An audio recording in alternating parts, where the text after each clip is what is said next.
G'day and welcome to the Pursuit of Freedom podcast. I'm your host, Rosie Burrows, and I'm on a journey to find my freedom so that I can help you do exactly the same. Join me each week as I share the stories of everyday people who've found their own paths to freedom. I'm not going to focus on job titles and accolades because I don't care about that stuff, and neither should you. I want to uncover what truly makes you tick. Who are you when you step away from society's expectations and follow your heart? I still haven't figured it out yet. Have you? Either way, buckle up because it's going to be one hell of a ride.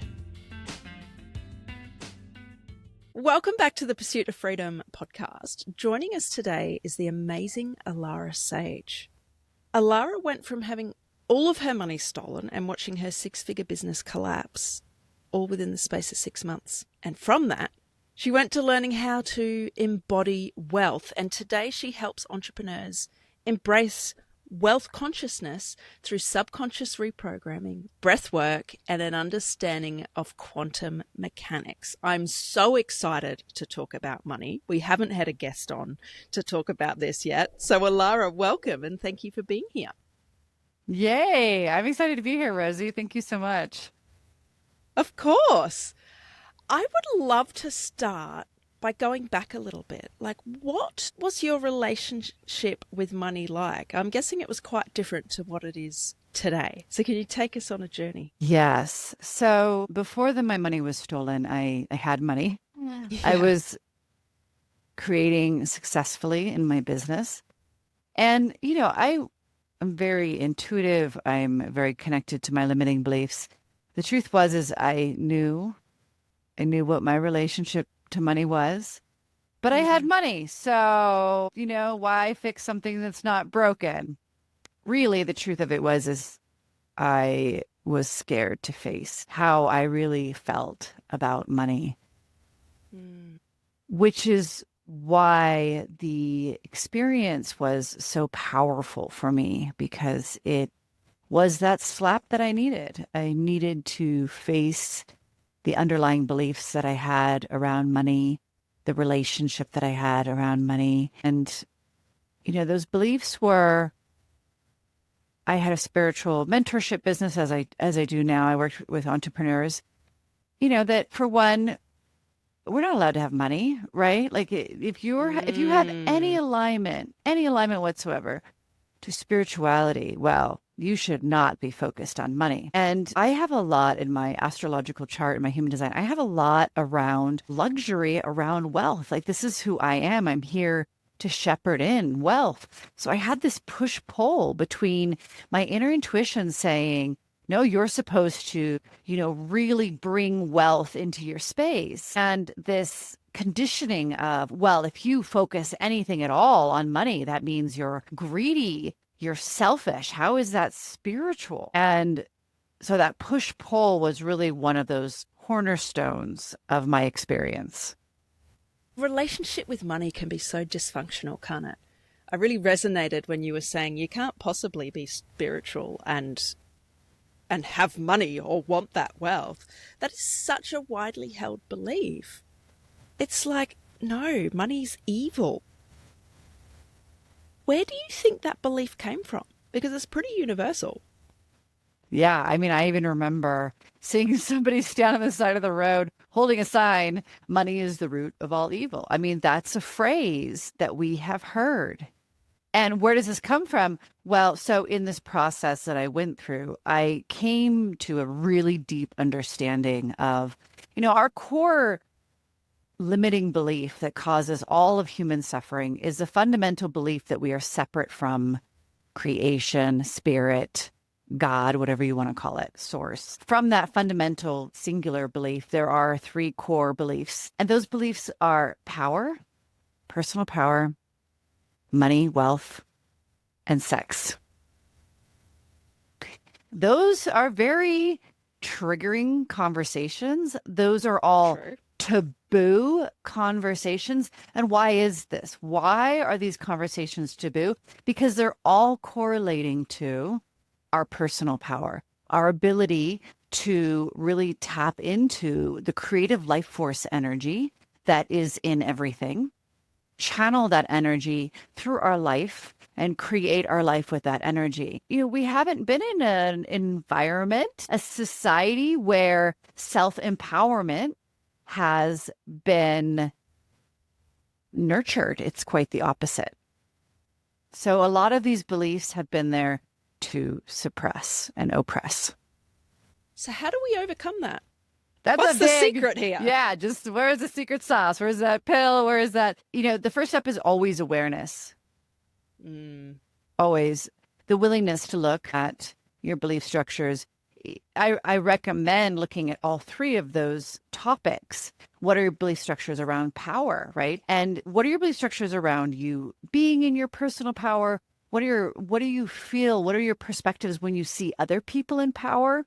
What do you feel when you see other people, quote unquote, in power that are forceful, domineering, aggressive, right? These will all show you deep underlying belief structures around power. And then it's the same with money. What do you believe about yourself having lots of money? What do you believe about other people having lots of money, whether they're greedy or giving, right? What do you believe about those greedy people? What do you believe about the people who have lots of money who are very generous? What do you believe about people who have no money, right? Who are homeless, who are suffering? And with the sexual energy, it's very similar. What do you believe about sex, about your own sexual power, your own sexual liberation? How does sex feel for you? How do you feel when the conversation's brought up? How do you feel when, you're in the act of sex and you're wanting to communicate your needs and your desires? Do you have a very healthy relationship with sex or not? Addressing all of these three, and you can contemplate this, journal about this, you will come to a profound realization of some core fundamental relationship issues, essentially, is what it is. And I don't think many of us take the time to question these things, what our thoughts are around power, money, sex. When do we stop and think about that for the average person? I think a lot of us don't. We just take on what society has taught us or the people around us have taught us to believe. And unfortunately, there's a lot of negativity and taboo and shame surrounding that. But before we keep doing a deep dive there, I really want you to share the story of how your money was stolen. What happened? So it's multi-layered from my perspective. Actually, everything I experience is multi-layered. I can see multiple different layers of how divine will orchestrates certain experiences. So I'll do my best to express it. I was told it was going to happen. So I was in meditation, and it was actually right after a profound communion with God. I had gone through about a month and a half where the presence of, and that word was very challenging for me at the time because it had such religious connotation that I had trouble saying, what is this? But God was really the only word that would resonate with the presence I was feeling. And I experienced this level of disillusion where I really, all of a sudden, through this communion with God, had no desires for anything. That's what happens when we fully dissolve our ego, quote unquote, dissolves, dies, etc. You don't have desire. You're merging back in fully with source. So it was a very interesting period of my life where I felt just immense love and presence and bliss and these very high vibrational energies. But I could have just sat there for the rest of my life and never done anything. Right. I knew that wasn't going to happen. I was told it was just short term. So I started coming out of it. I just find that that's an interesting aspect to it. I'm not really sure how it connects. And I was sitting in meditation, not that long after that, and I was told that I had a karmic debt. So I want to be clear with this statement that karmic debt it's not an eye for an eye necessarily. Karma is, beautifully simplistic and complex simultaneously. I just want to make sure the audience knows that. But I was asked if I wanted to fill it. It was a monetary karmic debt. And I said yes. And honestly, I believe very much in these messages and everything that I've received for years because this is my life. I live this way. And simultaneously, I didn't know how it was going to happen or I didn't necessarily know that it would be all one go. It's just kind of this ignorance is bliss type thing. And it was about a week later.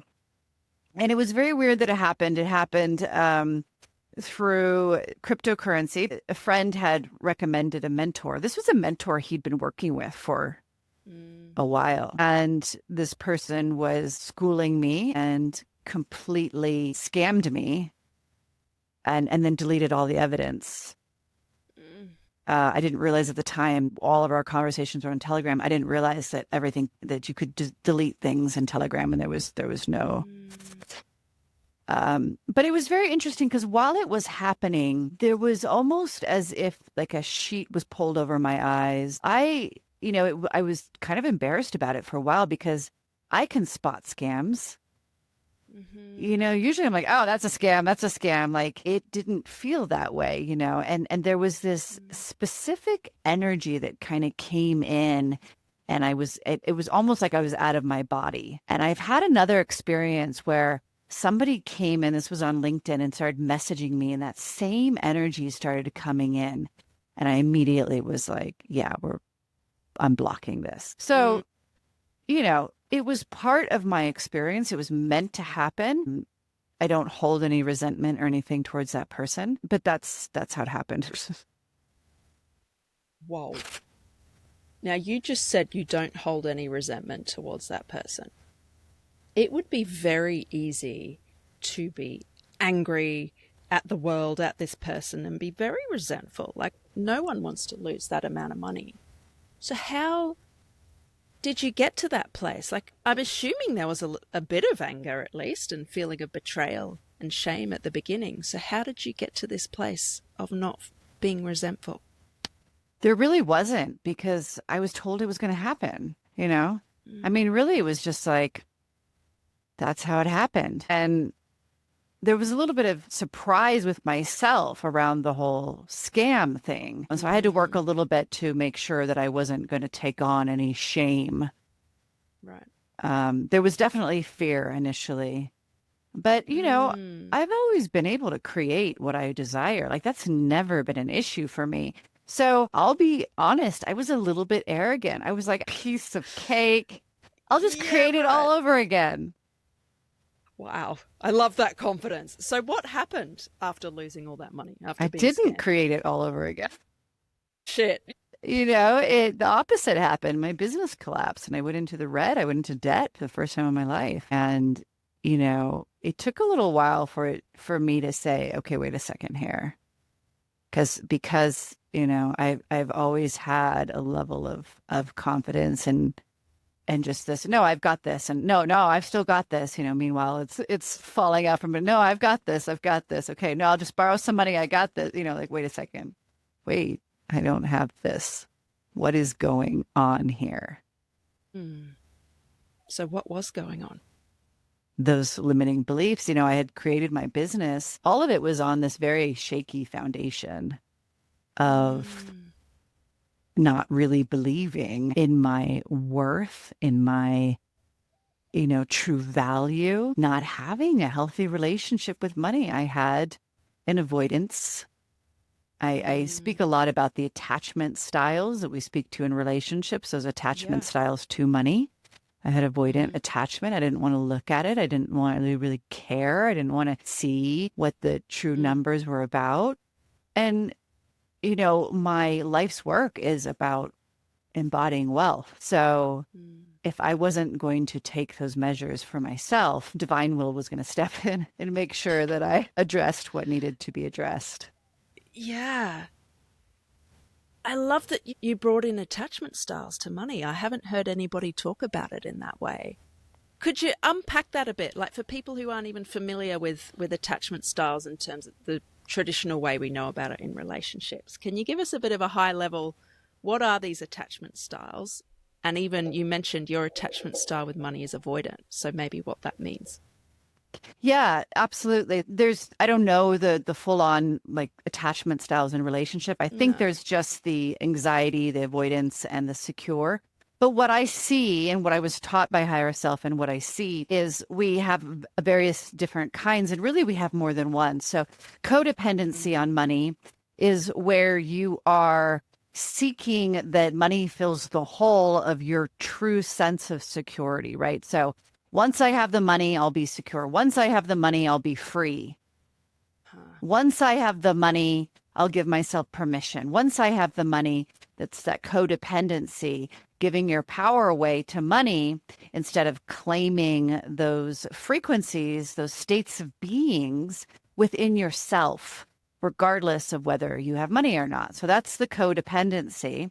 The anxious attachment is, where we are like looking at our bank account and it's just doesn't feel like there's enough, right? Like, I just got to have some more. And there's this anxiety of like, got to get more, whether we have money or not. I mean, people with lots of wealth can have anxious attachment to money where they don't fundamentally feel safe. And so they're continuously trying to obtain more wealth to, again, feel that sense of security. And avoidance attachment is what I was referring to, where I didn't want to look at my money, right? You don't want to sit down and or you do, but you're coming at it anxious. You're coming at it where you don't really want to like, hey, money, let's have an open conversation, right? Yeah. So again, I love to take the idea of money being an entity. How would you show up in that relationship? How do you show up? What would money say? If money was an intimate partner, would they say that you communicate well, that you show up? Right? That you listen, right? Or would money say that you're like, no, I don't want to hear about it. I don't want to hear about it. I don't want to have this conversation, and you get up and leave or whatever that is. So true. And I'm curious, where do you think our relationship with money comes from? Is it something we're innately born with? Is it something we're taught? Where does it come from? It's, our ancestral energies, ancestral beliefs. It's now proven to get passed down genetically. So that's one way. And then, we do have particular lessons that we're here to learn in this life that really stem from, I believe in past lives, et cetera, to stem within these karmic propensities that we're here to resolve and learn for ourselves. So that comes into, our astrological blueprint, our human design, these things, and they're meant to teach us. And then absolutely, society. In those first 7 years of your life, your brainwaves are low. You have low brainwaves. You're just literally absorbing information. You're like a computer that everything that's coming in, you are storing away into your hard drive, right? And so you don't even realize that you're being programmed in the subconscious level. All of that creates these belief structures within our bodies and within our subconscious mind. It's so incredibly powerful when we look back at our, I call it our money narrative, right? We create these stories and just these beliefs we don't even think about. And over the past couple of years, I've kind of been reflecting on my relationship with money. I was always quite confident, like, I've got a great relationship with money. Like, yeah. But I don't know. There are limiting beliefs there. And as soon as you start to confront them and go, where the heck did that come from? I think we're really good at getting in our own way. Not on purpose. I don't think we want to get in our own way. But how do we start to work through some of our limiting beliefs? Again, awareness is huge. And, why do we get in our own way? We get in our own way because it's a lot power, as I love to quote Spider-Man. Spider-Man says, with great power comes great responsibility. Yeah. A lot of us think we want more money, and on some level we do, but we don't necessarily consider that when you have more money, there's more responsibility there. Same with personal power.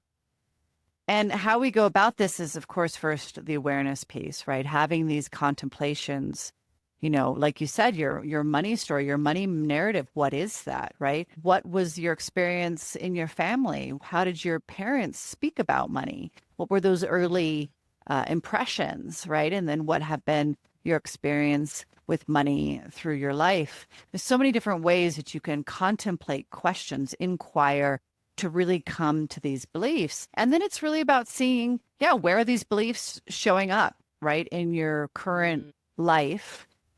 And what are those habits, those patterns that you're choosing? Because it's the actions we take are how we bring those limiting beliefs into physical reality, right? And we're only working from our conscious mind 5% of the day. 95% of the day, your subconscious mind is driving your car. Wow. So if you're not continuously pausing and slowing down and saying, yo, wait, right? How am I feeling right now? How am I feeling when I go to look at my bank account? What happens in my body? What are the feelings? What are the emotions that arise? Right? Slowing way down. And then noticing those habits of how do you receive money? What are the habits around receiving money? What are the habits around holding on to money, saving money? What are your habits around spending money? And then you can start to say, okay, what are those habits? And then what of those habits do I want to let go of? Right? No longer serve me. And then you can set about rewiring yourself through new habits and new patterns. But it definitely takes awareness, slowing down, becoming conscious in your relationship to money on a regular basis. So how long does this take? 1 week? Absolutely. You'll be all good. If only, right? But I think you're right. That awareness piece is huge. We just kind of plow through life.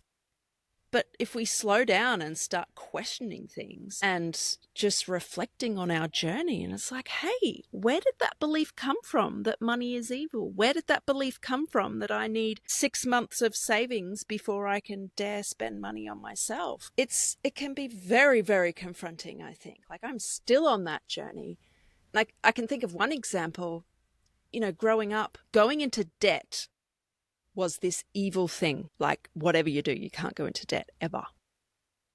That somehow was this money story I picked up through the conversations my parents were having, and the importance of saving. You got to save, and there's a budget and you have to stick to it, and it's really stressful if you go $1 over. All these things. And, that money was very tit for tat. Like, if I pay this much, you pay me this much. And all of those things, there's so much there. And even just admitting to myself that they're not necessarily correct or true. Like, I really have grappled with that. It's like, okay, yeah, just because they were my parents' beliefs, who I love very much, doesn't mean they need to be mine, and doesn't mean they were necessarily healthy beliefs.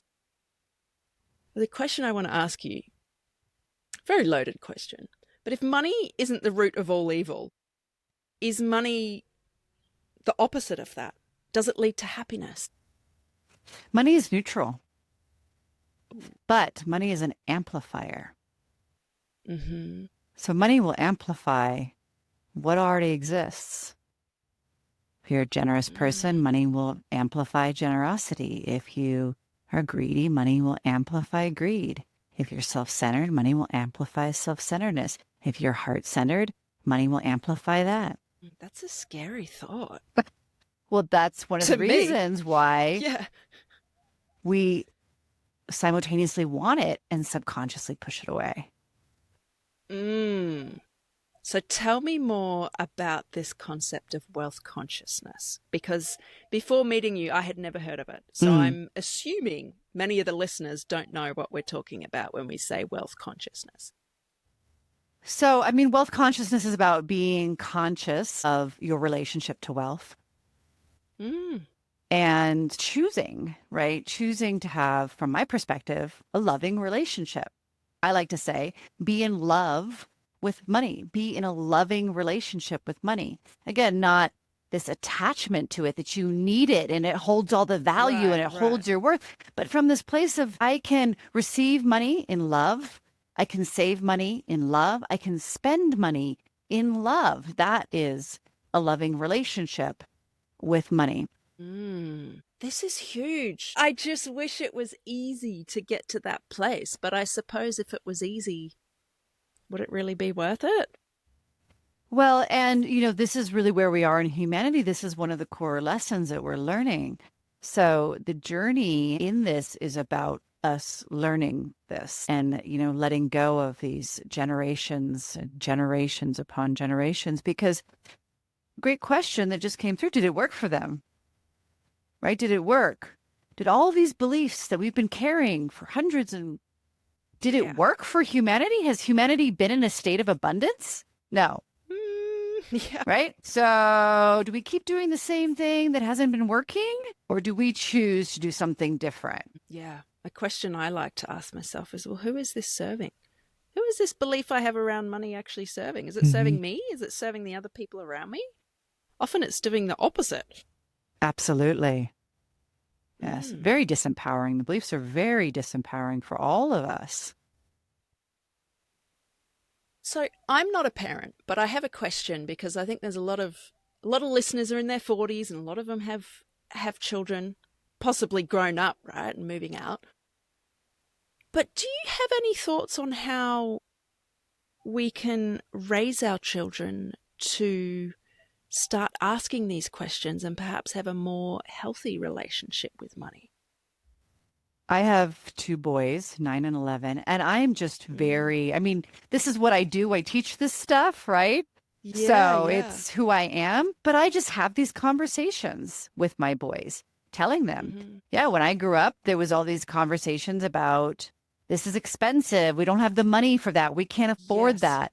And so even if I find myself saying that out loud, kind of by accident, I'll like turn to them and laugh and like, there it goes, right? There's that program literally coming out of my mouth. So in this moment, I get to say, is that really what I wanted to say? Is that really what I believe? And so I do it like in time with them. I teach them, I show them that we are in the process of like changing these ideas. And this is how you go about changing it and having these conversations with them, about money, continuously bringing in this, what is it? What do you want to believe? Right? What do you want to believe? This is what I'm trying to believe. What do you want to believe?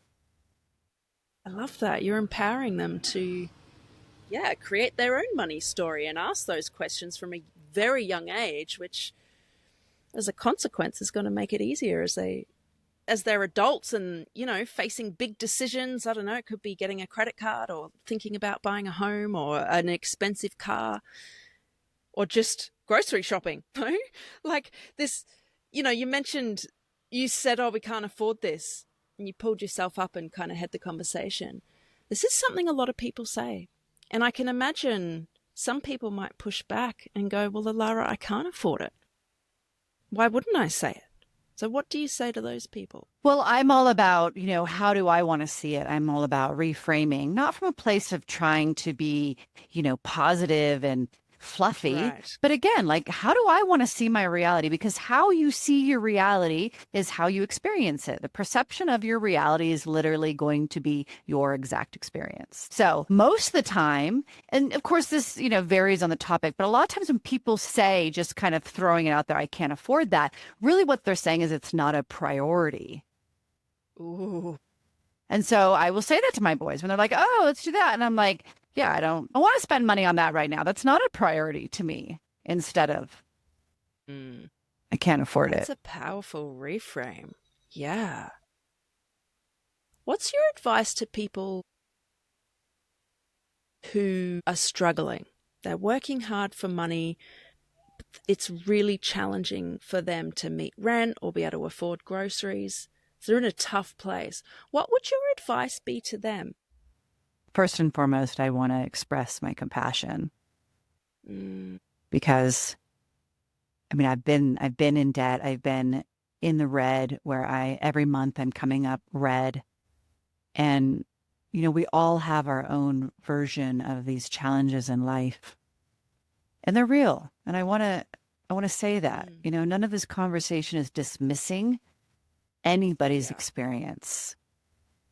And when I've worked with people and helped them to uncover these limiting beliefs, it's really magical how it transforms their lives and how new opportunities, new availability show up, whether they're employed and new opportunities, new jobs arise, or they're entrepreneurs and new clients show up.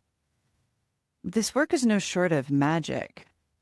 When we do this is this internal work. It's magical. You know, my partner and I had an experience where we moved back to Colorado and he got, $15,000 to move. And very shortly after being here, he didn't like the job he was in. I could feel it.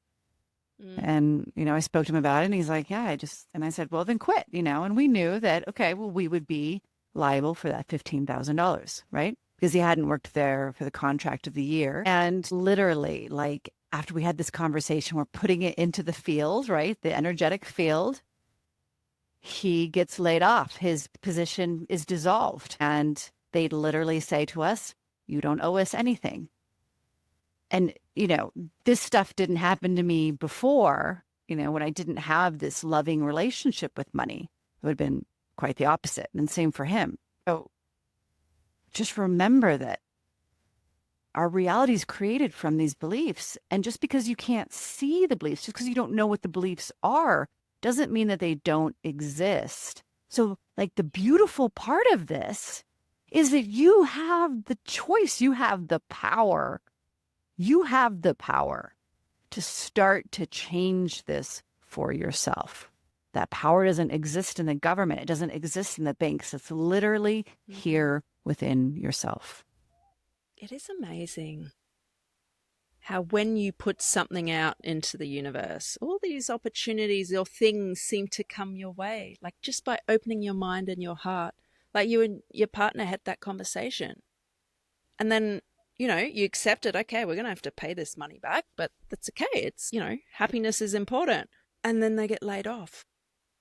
And what do you know? You don't owe the money. And that's not to say that's going to happen every time, right? That's not what you're saying. No, there's no formula like that. Right. Totally.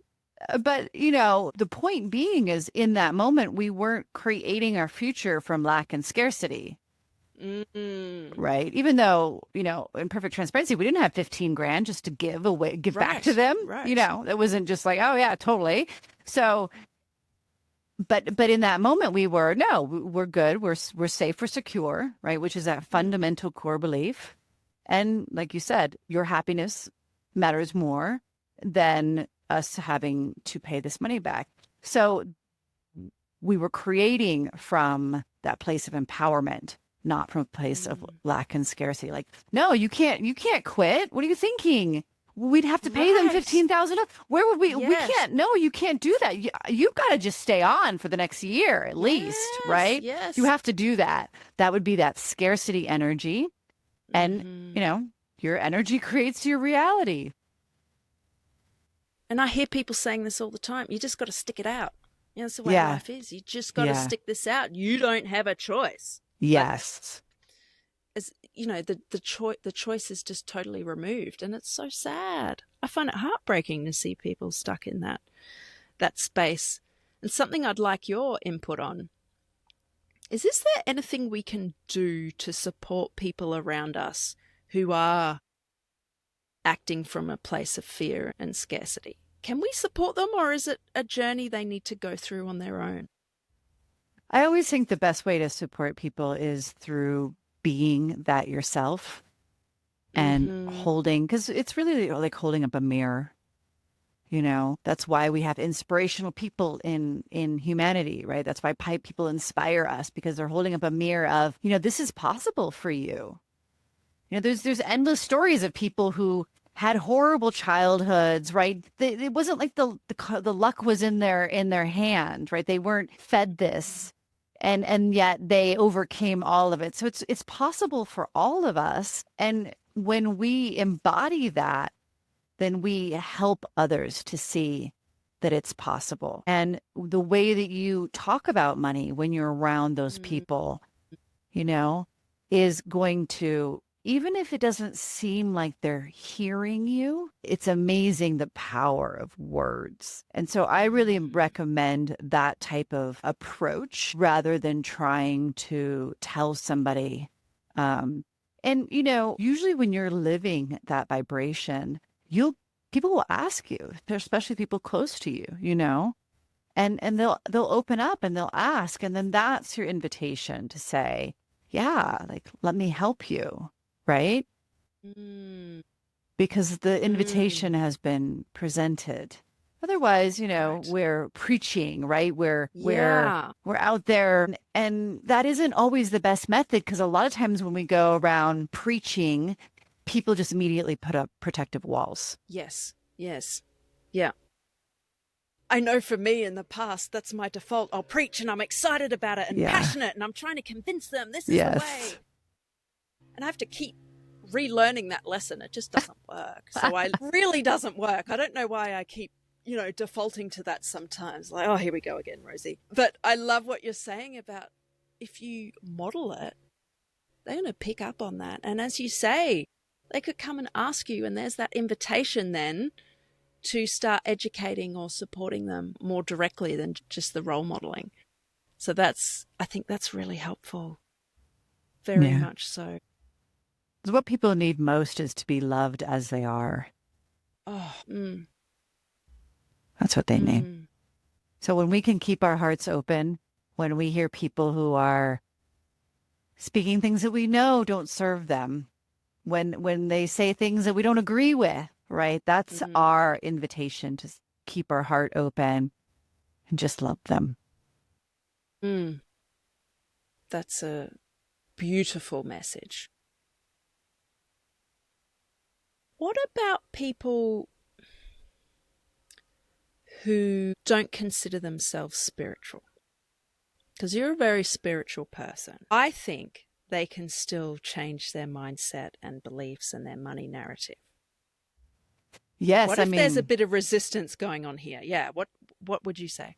Mindset isn't spiritual. They're proving this more and more biologically. Our cells actually receive our belief structures.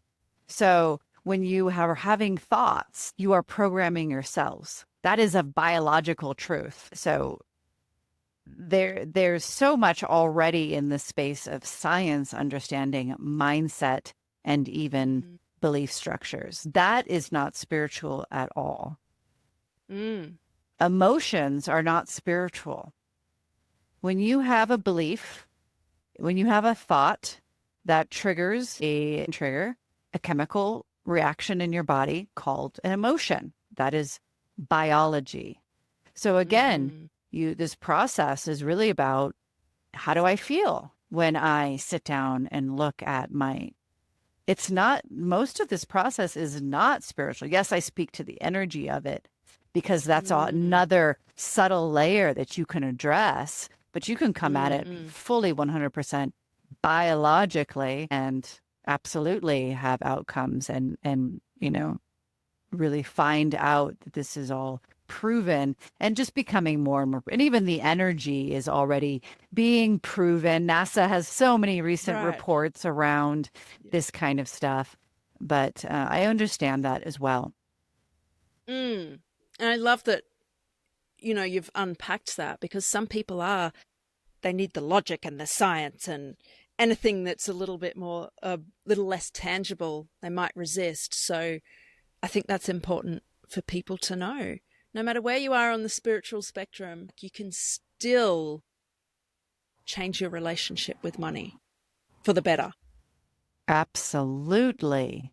And one thing that keeps coming in that I want to say, it was back to this is very scientific, back to the 5% of your day that you're working from your conscious mind. When you go into thought, your awareness turns inward and your subconscious mind is the one driving the car. I mean, how many times have we all driven home and been like, whoa, I don't remember the last how many miles, how many minutes? Because you went into thought, you turned your awareness inward, and your subconscious mind was then carrying out the motions. So I want to leave the audience with how often are you up in thought? throughout your day. And if you're up in thought throughout the majority of your day, who is driving the car? Who's at the helm of your ship? And what are the beliefs that that part of yourself holds, right? So through the awareness of the contemplation, the awareness of your emotions, you become aware of that part of yourself that is driving your car, driving your ship when you're up in thought. And that's very powerful because most people are up in thought the majority of the day. This is so true. It's so obvious when you said it, but I'm like, yeah. It's fascinating. This is giving me a lot to think about, and I love it so much. And money, it's such a big part of our lives, whether we like it or not. We can't really get away from it. So why are we running away? I think a lot of us are running away from it. That's such a great question, right? Because, even in like the spirituality realm, where there for a while, everybody was like, you're not allowed to charge for services. You're offering spiritual, Yeah. And it's like, well, sorry to break it to you, but our world is a money world right now, right? Currently, it is what we use as an exchange. And just as you said, you cannot hide from it. So why not create a good relationship? That's like living with somebody that you think is evil, right? And, isn't doing anything necessarily to show you that they're evil. And you're just going to keep tiptoeing around them and pretending like they don't exist in your apartment or your house, right? What the heck? Either, get a new roommate, right? Or like approach them and talk, like do something. Yeah. Right. Come on, address the issue.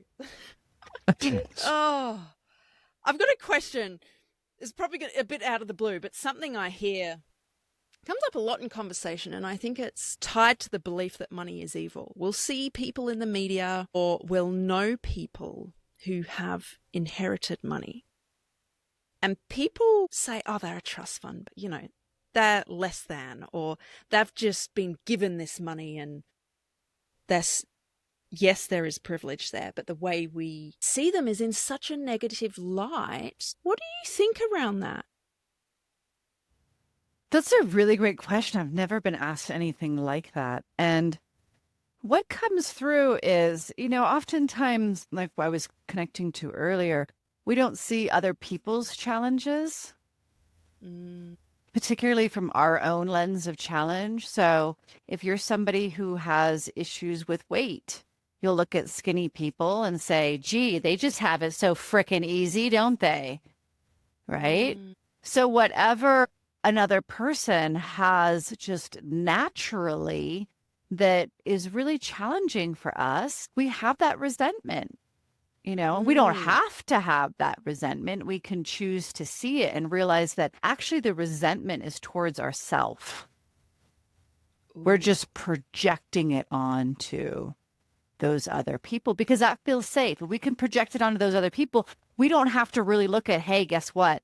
It actually is self-resentment. That hurts so much more than saying, no, it's just that person. Oh, that person just drives me nuts. That creates a sense of safety, and it like kind of like energetically gets that resentment temporarily out of our body. Because when we see those people, they trigger us. Yes. They trigger that resentment towards ourselves. And so we immediately throw it at them so that we don't have to feel it. Yeah, it's almost like holding a mirror up. So It's really, exactly when we what it have is. those reactions, when we're triggered, Yes. that's the perfect moment to look in and kind of go, Yes. Why? Why do I have that belief? I could keep talking about this for a very long time, but I am mindful. There's just so much to money. So much. There is. A question I want to ask you, and it's a tradition on the podcast, something I ask everybody, is what does freedom mean to you? Freedom to me is an internal state of being. So when we have that sense of security, what I call wealth embodiment, when we have that fundamentally within ourselves, when we choose freedom, we create it. And then it's really, what does that mean to us? Some people, freedom is time, Some people, freedom is travel, but it's a vibration. It's a felt sense that you can actually connect to anywhere at any time. You could be in prison and you could connect to and embody the experience of freedom, and you would feel and experience freedom. Yeah. I don't think freedom is a tangible thing. And I also don't think, I'd love to hear if you agree, I don't think that money buys us freedom. Oh, We're no. not guaranteed freedom because we have money. No, and that's a codependency. Oh, yeah. But if I have money, I'll be free. Again, that's putting the power in the money, because then you'll never feel safe, even if you have money. But if you lose your money, you'll lose your freedom. Mm. Whereas you learn to establish that in your body, regardless of how much money you have, that can never be taken from you. Yeah. And that's embodiment. If you had a take-home message for our listeners, if they get nothing else out of this episode, the most important or one of the most important things they could know, what do you want them to leave with? Learn to have a loving relationship with money. Learn to have a loving relationship with money. Wow. Wow, wow, wow. Alara, thank you so much. This has been such a stimulating conversation, and it's got myself asking questions and thinking about things. And it's morning here for me, so this is just a great way to start my day. And I want to say thank you so much for being so generous with your time and your wisdom and your insights. I'm so, so grateful.